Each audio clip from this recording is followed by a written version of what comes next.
Ya, ilmu yang tidak pernah diajarkan di sekolah, tapi sangat menentukan masa depan kita. Ya, kita semua pernah sekolah bertahun-tahun, duduk di bangku kelas dari SD, SMP, sampai SMA. Bahkan mungkin kuliah, kita belajar matematika, fisika, sejarah, biologi. Kita hafal rumus, tanggal-tanggal penting, dan cara menyelesaikan soal ujian. Tapi setelah lulus, banyak dari kita yang justru merasa bingung. Kok hidup begini ya? Kenapa nggak ada pelajaran tentang ini waktu sekolah dulu? Ya, karena kenyataannya ada banyak ilmu penting dalam hidup ini yang tidak pernah diajarkan di sekolah. Dan inilah beberapa di antaranya. Nomor satu, ilmu mengelola emosi. Ya, pernah nggak sih Anda merasa marah banget, kecewa, sedih, ataupun cemas, tapi nggak tahu harus ngapain? Ya, sekolah mengajarkan cara menghitung volume tabung, tapi nggak pernah mengajarkan cara menghadapi rasa takut gagal, patah hati, atau tekanan dari orang tua. Padahal, kemampuan mengelola emosi itu kunci utama dalam kehidupan. Di dunia kerja, dalam hubungan sosial, bahkan dalam keluarga. Emotional injurisme itu menentukan apakah kita akan survei atau stres terus-terusan. Nomor 2, ilmu komunikasi yang baik.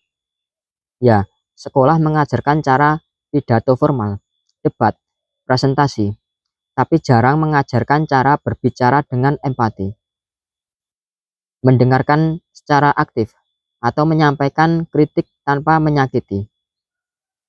Padahal, komunikasi itu bukan soal siapa paling pintar ngomong, tapi siapa yang bisa membangun koneksi.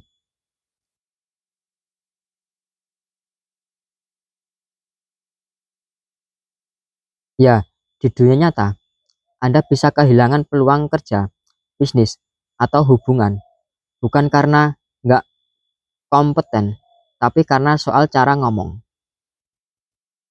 Nomor 3, ilmu mengatur keuangan pribadi.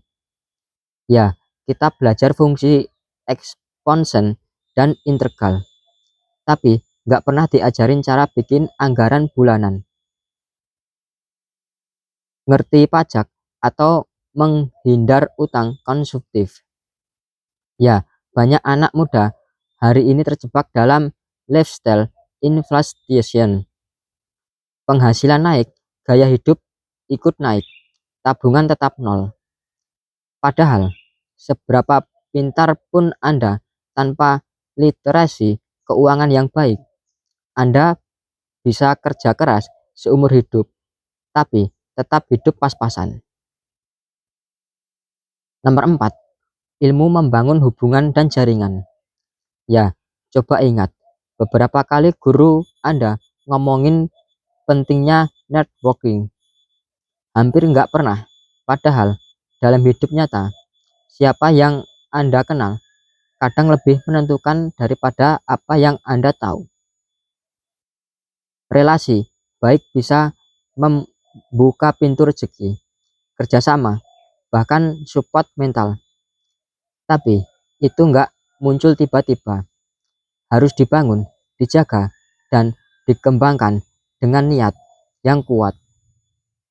Nomor 5, ilmu mencintai diri sendiri. Ya, kita tumbuh dalam sistem yang terus menyuruh kita untuk jadi yang terbaik. Ranking, nilai lomba, semua mengarah ke luar, tapi kita jarang diajar untuk mengolok ke dalam, untuk bertanya, apa yang bahagia? Apa aku sudah cukup baik untuk diriku sendiri?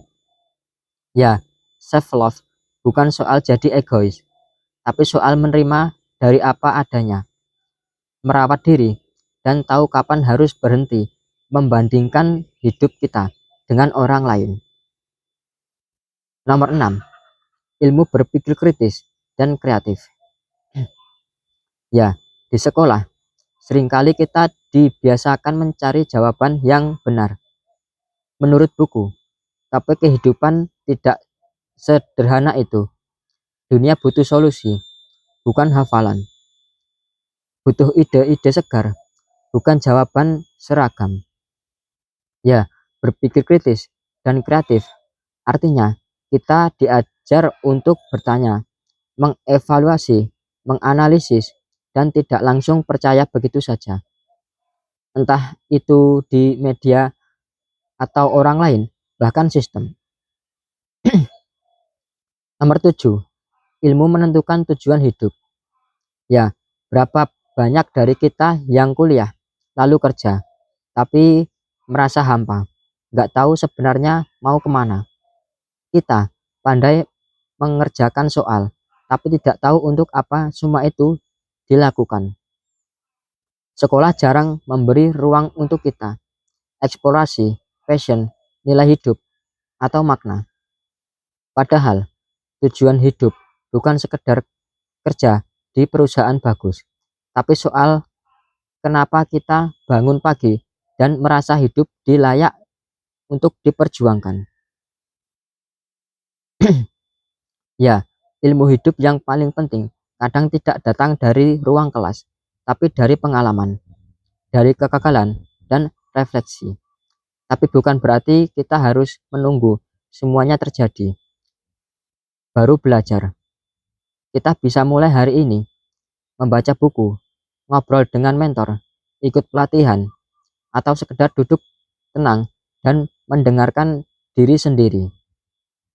Ya, sekolah memberi pondasi, tapi hiduplah yang memberi pelajaran sesungguhnya. Dan tugas kita bukan menyalahkan kurikulum, tapi bertanya pada diri sendiri, ilmu apa yang sebenarnya sedang kita butuhkan saat ini. Ya, mungkin cukup sekian pembahasan kali ini. Jika Anda suka dengan konten ini, jangan lupa like, subscribe, dan komen di bawah agar kita semua bisa terus belajar dan terus berkembang. Terima kasih.